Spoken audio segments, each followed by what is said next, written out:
Hi guys, welcome to plus minus where education is belief. मैं कार्तिक फिर से जुड़ गया हूँ आपके साथ मैथ्स के नए लेक्चर के साथ। हम पढ़ रहे थे एवरेज आज हम कंटिन्यू करेंगे जहाँ से हमने छोड़ा था।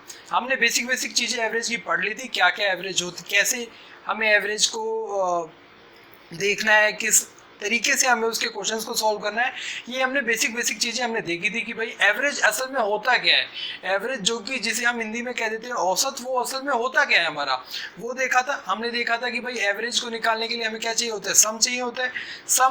के लिए सम निकालने के बाद हमें उसे डिवाइड कर देंगे, जितने नंबर हैं जिनका एवरेज निकालना है उससे हमें क्या आ जाएगा, हमारा एवरेज आ जाएगा। ये थी हमारी बेसिक कॉन्सेप्ट एवरेज का। और मैं अगर कहूँ तो यहाँ पे हमारा एवरेज खत्म हो जाता है। मतलब एवरेज की अगर हमने बेसिक चीज़ें पढ़ ली तो उसमें एवरेज के आगे और यार समझने के लिए, कॉन्सेप्ट समझने के लिए नहीं रह जाता।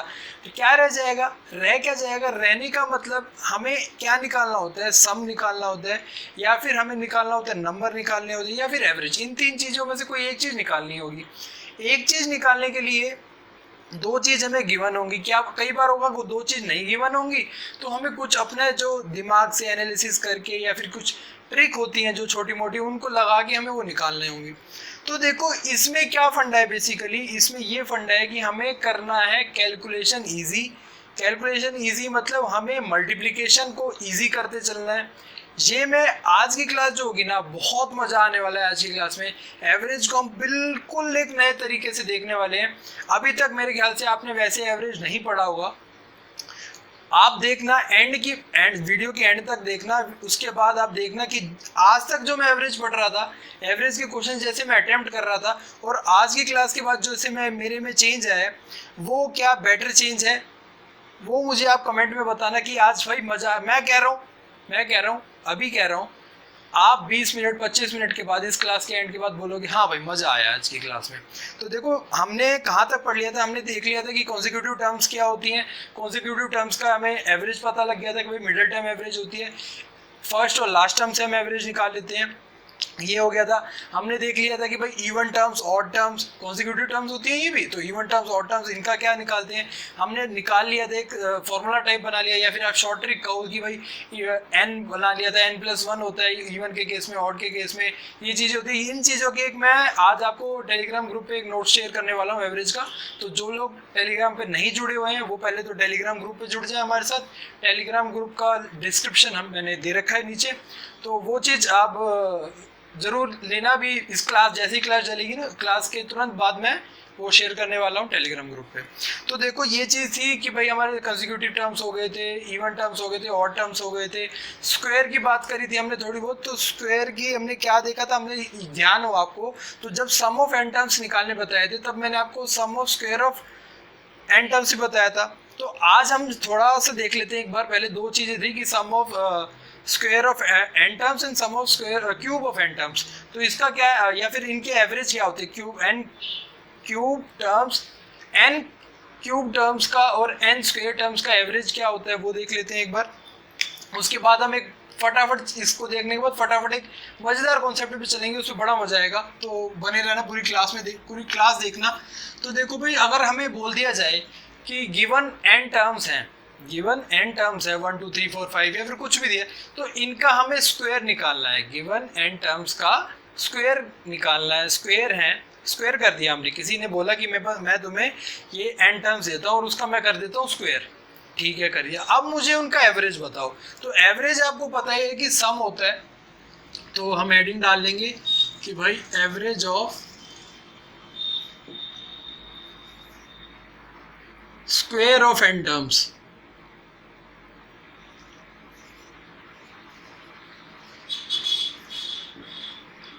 एन टर्म्स, तो इसमें क्या करेंगे, एवरेज आपको पता है क्या होता है एवरेज भाई,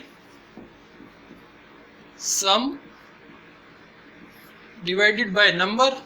तो हमारे सम ऑफ एन टर्म्स क्या होंगे यहाँ पे, सम ऑफ एन टर्म्स आपको याद होगा, मैंने आपको पिछली मेरे ख्याल से फर्स्ट क्लास में ही बताया था, मैंने आपको एवरेज के फर्स्ट लेक्चर में बताया था। सम ऑफ स्क्वायर एन टर्म्स के जो स्क्वायर हैं, हर टर्म्स का जो स्क्वायर की एन टर्म्स हैं, तो उसका क्या होता है, sum of square of N terms, ये होता है हमारा 1/6 n n+1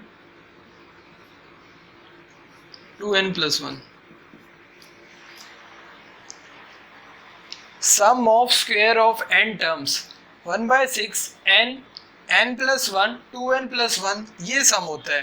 ठीक है, अब हमारे पास ये पता है ये कि, और हम ये बोला कि मैंने भाई n टर्म्स का हमें निकाला है, तो नंबर ऑफ टर्म्स कितनी है हमारी n से n कैंसिल हो जाएगा, तो एवरेज क्या आ जाएगा, एवरेज हो जाएगा n+1 2n+1/6।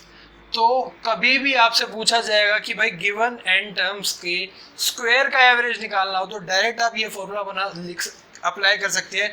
जैसे बोला गया हो कि भाई अगर 5 टर्म्स है हमारी जिनका हमें वो निकालना है, जिनके स्क्वायर का हमें एवरेज निकालना है, 5 टर्म्स 5 अलग अलग टर्म्स दी गई है, उनके स्क्वायर का हमें वो निकालना है, कॉन्जिक्यूटिव टर्म्स हैं भी, तो स्क्वायर का हमें क्या निकालना है, एवरेज निकालना है। तो n की वैल्यू सीधा 5 रख के 5+1 2n मतलब 2 × 5 10+1/6 करेंगे तो ये भी 6 हो जाएगा, 6 से 6 कैंसिल, तो एवरेज आ जाएगा 11।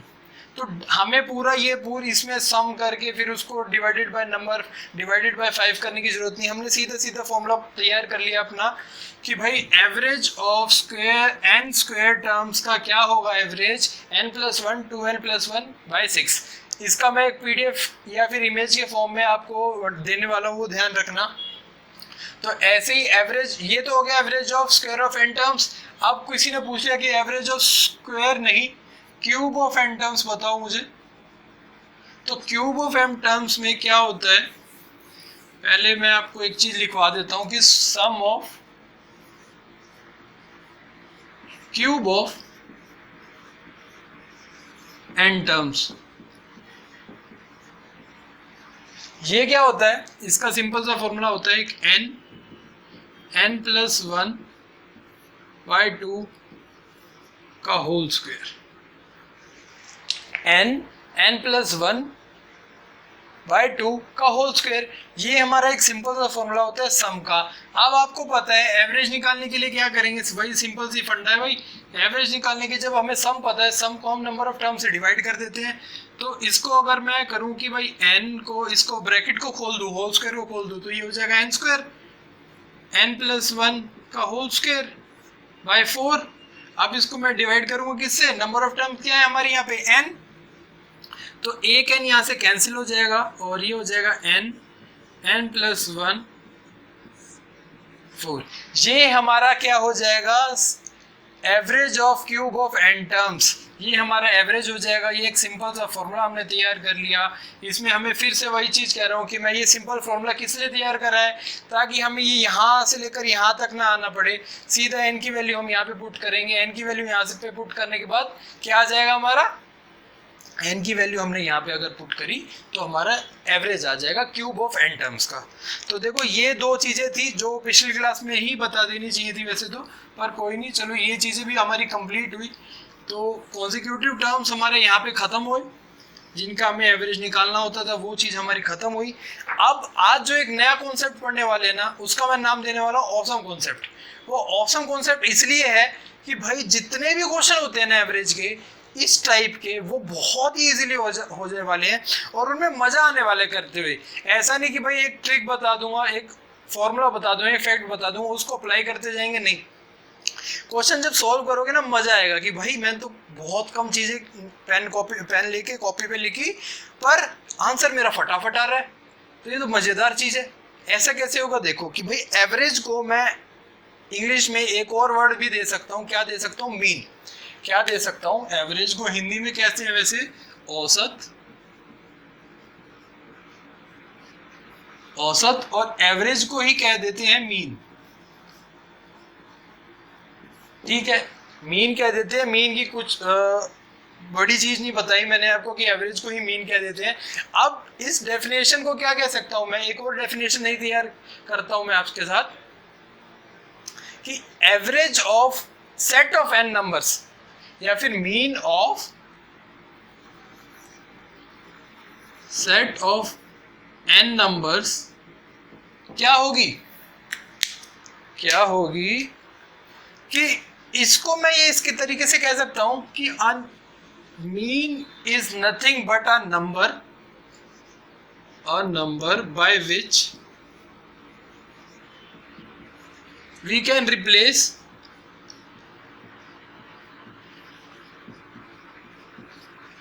each and every number of given set without changing the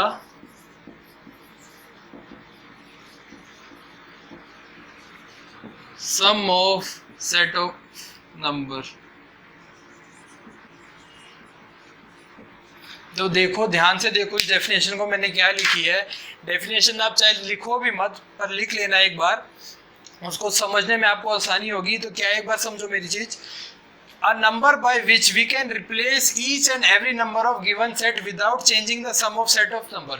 मतलब एवरेज वो नंबर है, एवरेज या फिर मीन वो नंबर है जिससे हम हर नंबर को रिप्लेस कर देंगे और हमारा जो सम था उसमें कोई भी चेंज नहीं आएगा। कैसे, दोबारा समझो, फिर से समझाता हूँ क्या कह रहा हूँ मैं, कि एवरेज एक वो नंबर है, एवरेज एक ऐसा नंबर है जिसको लेके हम गिवन सेट है हमारा, 1 2 4 5 6 7 ऐसे जो भी नंबर है, उसमें हम हर नंबर को, चाहे वो फर्स्ट नंबर हो, चाहे लास्ट नंबर हो, सेकंड हो, फोर्थ हो, फिफ्थ हो, सिक्स्थ हो, हर नंबर को एवरेज से अगर रिप्लेस कर दें तो हमारा सम क्या आएगा, सम में कोई भी चेंज नहीं आएगा।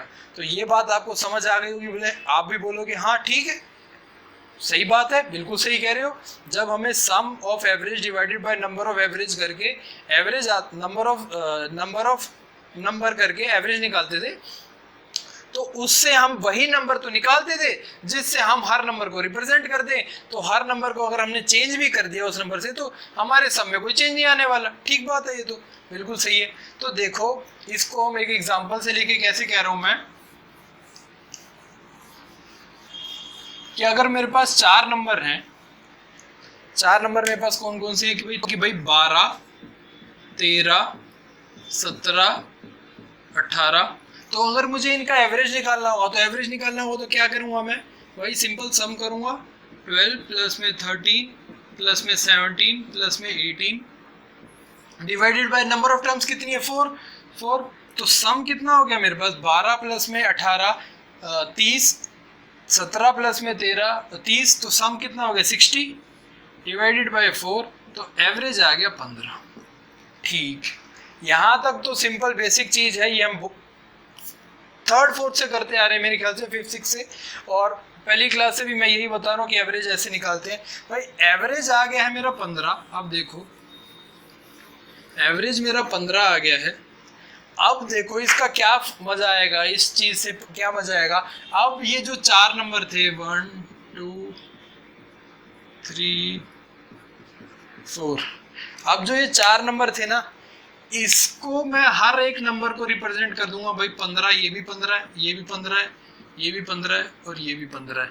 और अब देखो सम, इसका सम कितना था 60, इसका भी सम 60 था। यही चीज मैंने आपको समझाई है कि हर नंबर को हम उसके एवरेज से क्या कर सकते हैं, उसके एवरेज से हम रिप्लेस कर सकते हैं और हमारा सम में कोई भी चेंज नहीं होगा।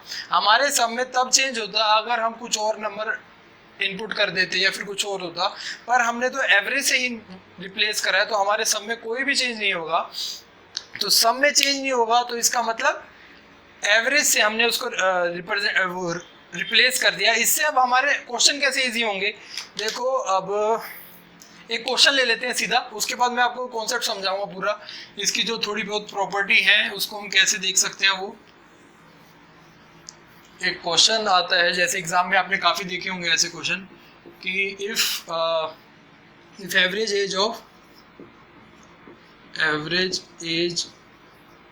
Of 4 students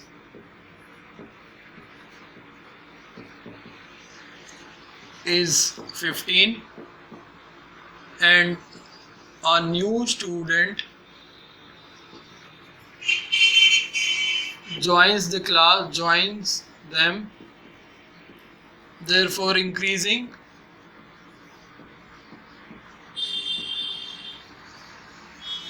their average to 16. Find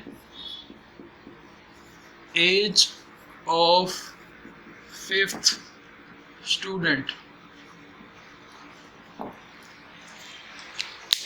question समझ आया?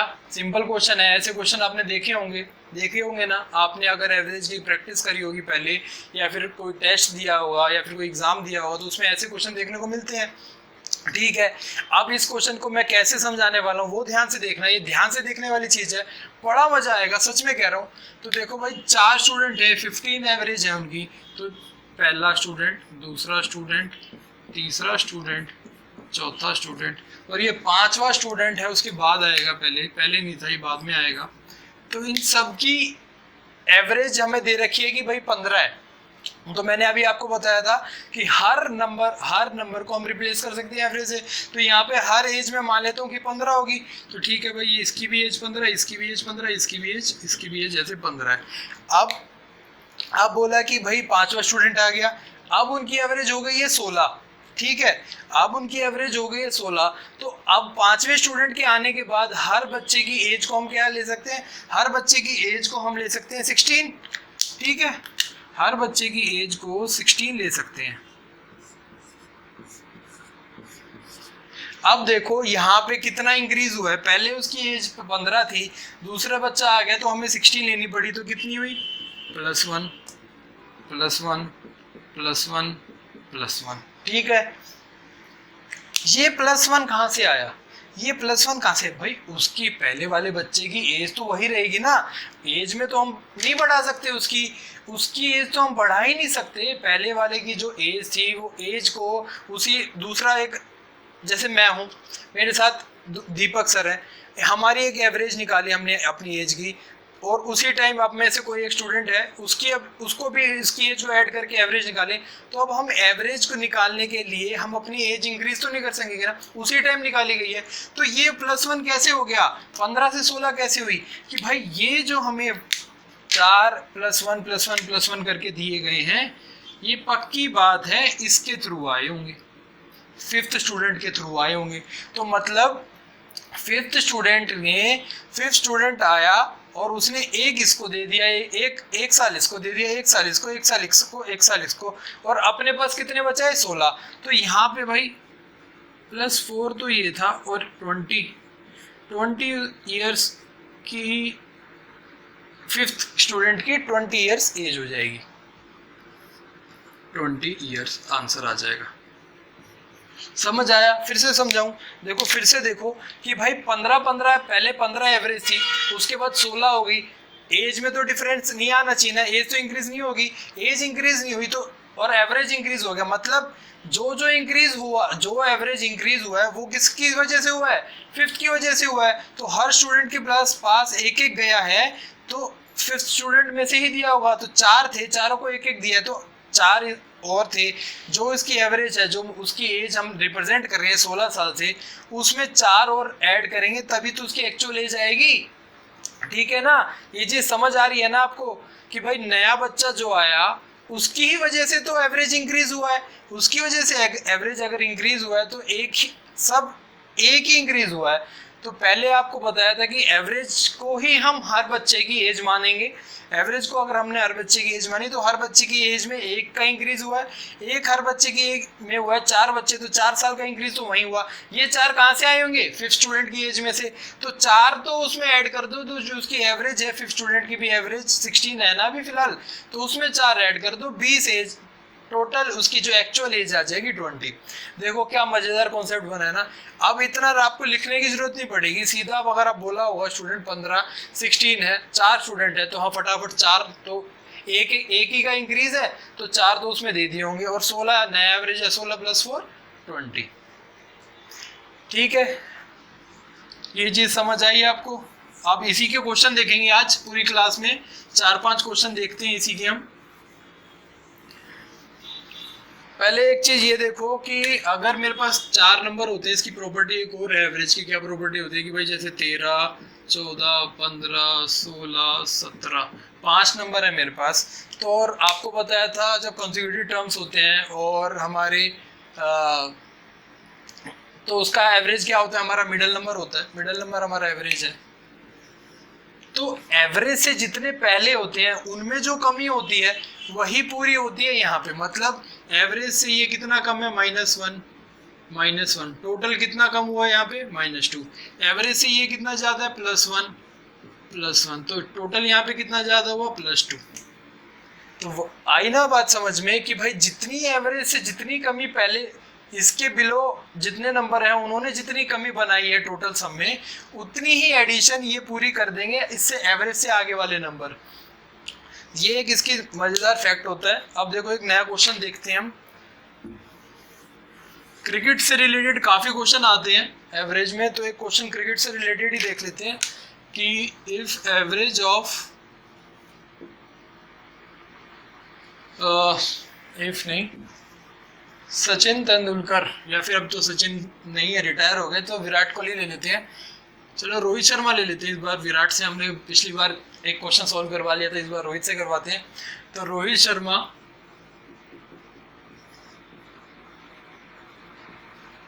Has a certain average in 9 innings if he scores 100 in 10th match, his average increases by 8 runs. Find the average after 10th match. तो question अब ध्यान से देखो। Question में बोला गया है कि रोहित शर्मा की 9 इनिंग्स 9 मैच के बाद उसकी सर्टेन एवरेज है। उसने 10th मैच में 100 रन मार दिए। 100 रन मारने के बाद उसकी एवरेज कितनी इंक्रीज हो गई, 8 रन की। 8 रन उसकी एवरेज में इंक्रीज हो गए। अब हमें बताना है कि भाई अब उसकी टोटल एवरेज हमें बताओ। तो देखो यहाँ पे ना तो पहले की एवरेज दी गई है, सर्टेन एवरेज बोल दिया गया है, सर्टेन एवरेज बोल दिया गया है। अब ना ही बाद वाली एवरेज दी गई है, बस एक बता दिया कि 10th मैच में क्या स्कोर क्या होगा। ये आपने बहुत बार कंफ्यूजन हो जाती है, कंफ्यूजन के बहुत दिमाग खराब हो जाते हैं यार, अब कैसे निकालेंगे।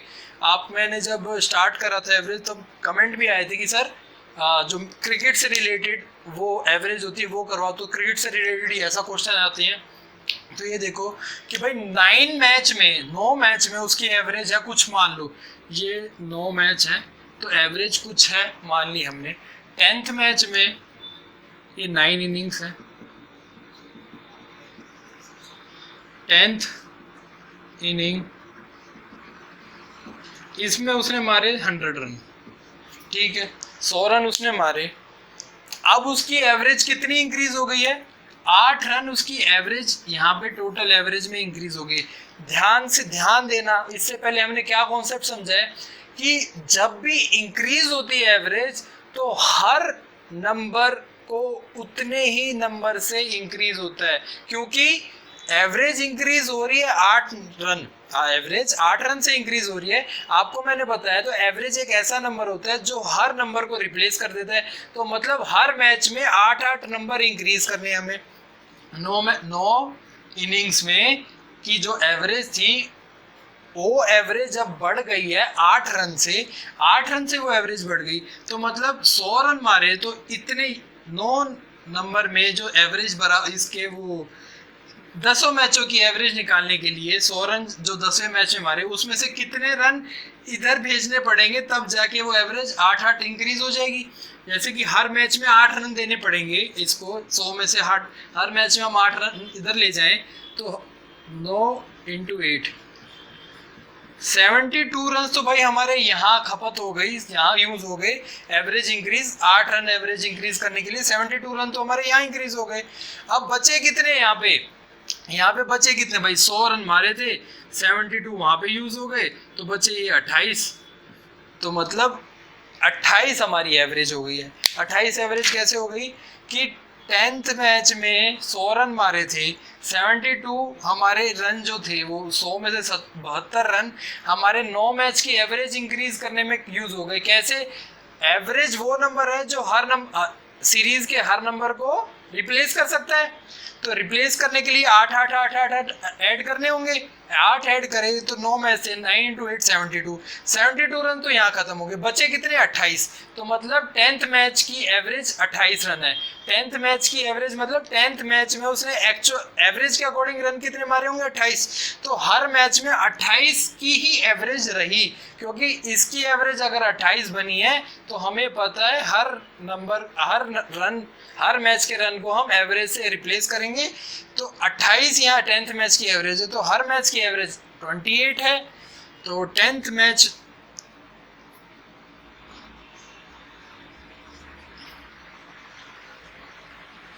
और 10th मैथ लिख रखा है यहाँ पे।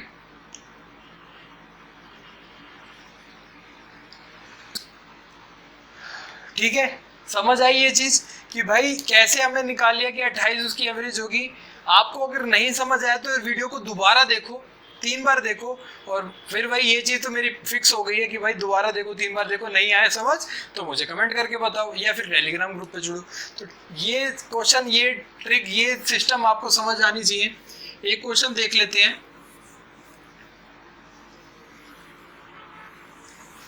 फटाफट देख लेते हैं 2-3 क्वेश्चन और। क्वेश्चन देख लेते हैं। If average of 8 numbers is 12 and each number is increased by 2, find the new average. Find new average. और आपको ऑप्शंस दे दिए 12, 13, 14, 15। तो क्या होगा भाई? पहले एवरेज थी 12, पहले एवरेज 12 थी। अब नई एवरेज निकालनी है और हर नंबर को 2-2 नंबर से इंक्रीज कर दिया गया है। तो मतलब हर नंबर, मान लिया हमने पहले 12 था, उसके बाद कितना हो गया है? 14। हर नंबर 14 हो गया है। हर नंबर को 2-2 से इंक्रीज करा, +2 करा है ना। पहले एवरेज 12 थी तो हर नंबर हमने मान लिया 12 नंबर। ये 8 नंबर थे, हर नंबर 12 था हमारा, उसमें हमने 2 इंक्रीज कर लिया तो हर नंबर हमारा 14 हो गया। तो न्यू एवरेज कितनी हो गई? न्यू एवरेज कितनी हो गई? 14। हर नंबर हमारा 14 आ गया, तो न्यू एवरेज हमारी कितनी हो गई? 14। तो ये देखो मज़ेदार से, बिल्कुल कुछ नहीं करना पड़ रहा, हमारे क्वेश्चन सॉल्व हो जाते हैं।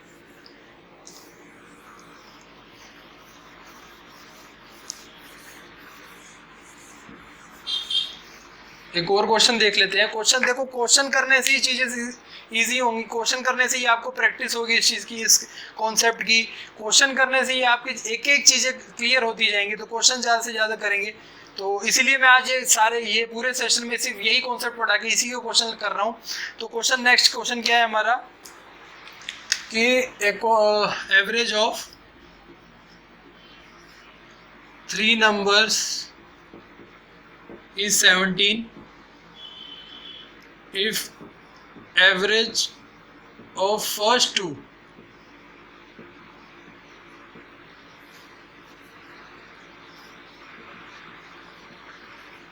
is 16, find third number। तो देखो ऐसे क्वेश्चन भी आपने देखे होंगे। अब हमारा पहले का मेथड क्या होता था, क्या करते थे हम कि भाई हमें 3 नंबर की एवरेज 17 दी है तो हम क्या करेंगे, सम निकालेंगे 3 × 17। अब उसने बोला पहले 2 की एवरेज कितनी की है? 16। तो अब क्या करेंगे, दूसरा सम निकालेंगे 2 × 16। अब इसमें से इसको माइनस करके थर्ड नंबर हम निकाल लेते हैं। ठीक है, थर्ड नंबर इससे निकाल लेते हैं। पर मैं कह रहा हूँ ये मल्टीप्लीकेशन हमें करनी नहीं पड़ेगी। कैसे नहीं करनी पड़ेगी? वही मेथड जो आज हमने सीखा वही लगाएंगे। ये 3 नंबर है, पहले तीनों की एवरेज कितनी है? 17। तो 3 नंबर की एवरेज कितनी है? तो हर नंबर को हम 17 ले सकते हैं। हमने ले लिया भाई 17 है। पहले 2 नंबर हमारे कितने हैं? पहले 2 की एवरेज कितनी है? 16। तो उनको हम हर दोनों नंबर को 16 ले सकते हैं। तो ये नंबर हमारे 16 थे। तो अब ये क्वेश्चन हमने जो पहला क्वेश्चन करा था उसका रिवर्स है। कि भाई मानो हमारे पास 2 नंबर थे, उनकी एवरेज 16 थी, तो 16 नंबर ले सकते हैं। तो उसमें हमने अब एक और नंबर ऐड कर दिया, एक और नंबर ऐड करने के बाद एवरेज हो गई 17। तो कितना इंक्रीज हुआ है? +1 हुआ है। ये +1 2 नंबर कहाँ से आए होंगे? थर्ड नंबर से आए होंगे। तो यहाँ पे ये 2 थर्ड नंबर ने दिए होंगे, तो इससे हमारा 19 हमारा थर्ड नंबर आ जाता है। तो थर्ड नंबर हमारा क्या हो गया? थर्ड नंबर हमारा हो गया 19। ठीक है, तो ये तो था भाई कॉन्सेप्ट, जो एक नया कॉन्सेप्ट था कि हम हर नंबर को एवरेज से रिप्लेस कर सकते हैं। उससे हमारी मल्टीप्लिकेशन नहीं करनी पड़ती हमें, उससे हमें ज़्यादा मेहनत नहीं करनी पड़ती, और रिजल्ट हमारा वही सटीक आता है बिना किसी मेहनत करे। मतलब मेहनत तो करनी पड़ेगी, देखो मेहनत वो नहीं कह रहा कि बिना किसी मेहनत के पर कम मेहनत के, दिमाग हमने दूसरे वे में चलाया। मेहनत यही थी कि ये कॉन्सेप्ट हमने समझा, मेहनत वो हो गई हमारी। अब हमें पेन लेके मल्टीप्लिकेशन नहीं करनी पड़ी, हमने बड़ी अब यार कई बार क्या हो जाता है, यहाँ पे ये तो देखो 17 ही दे दी, अब बोला जाता है कि ना भाई एवरेज ऑफ 43 नंबर्स इज 117। तो 43 नंबर, अब इसको मल्टीप्लिकेशन करते रहो, टाइम हमारा यहाँ वेस्ट हो गया। हमें पता है कि भाई एवरेज हम ऐसे ले सकते हैं कि एवरेज को हर नंबर को हम एवरेज के रूप में ले सकते हैं, उसको रिप्रेजेंट कर सकते हैं, उससे रिप्लेस कर सकते हैं। तो ये हो जाता है। आप देखो एक क्वेश्चन दे देता हूँ मैं होमवर्क में, क्वेश्चन वो आप मेरे को सॉल्व करना। वो क्वेश्चन आप इसी मेथड से सॉल्व करना और फिर देखना कि भाई हाँ सच कह रहा है ये जो मेरे को पढ़ा रहा है ये इंसान, ये कार्तिक भाई मेरे को सही कह रहा है कि भाई जो चीज़ है इसने मेरे को समझाया, कॉन्सेप्ट समझाया, उससे ये क्वेश्चन इजीली सॉल्व हो गई। तो एक क्वेश्चन ये है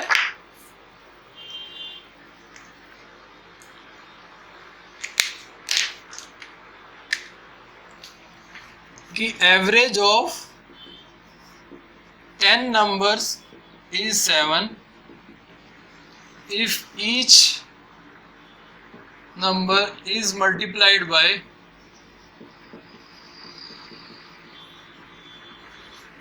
12, find new average। ठीक है, ये आपका होमवर्क है, ये आप कमेंट बॉक्स में इसका आंसर लिखना या फिर टेलीग्राम ग्रुप पे मेरे साथ बात करना इस क्वेश्चन से रिलेटेड जो भी हो।